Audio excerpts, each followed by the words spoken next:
खूप खूप वर्षांपूर्वी ताप्ती आणि गोमाई नदीच्या संगमावर एक लहानसं गाव वसलं होतं.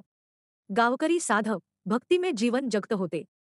त्यांच्या मनात एक इच्छा होती, आपल्या गावालाही उत्तर काशीप्रमाणे पवित्र बनवायचं.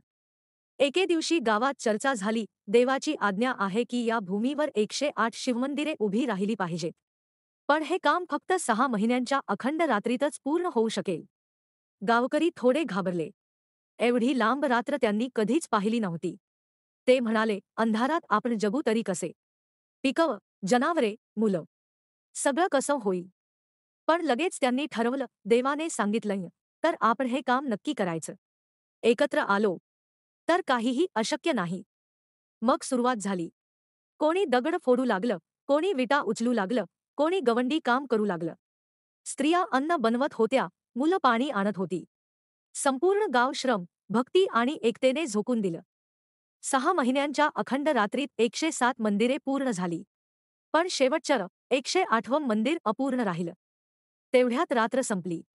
पूर्वेकडून सूर्य उगवला आणि त्याचे पहिले किरण थेट कळशावर पडले. गावकरी थांबले. त्यांनी ठरवलं, हीच देवाची इच्छा आहे. हे मंदिर अपूर्णच राहू द्या. त्या क्षणापासून गावाचं नाव पडलं प्रकाशा.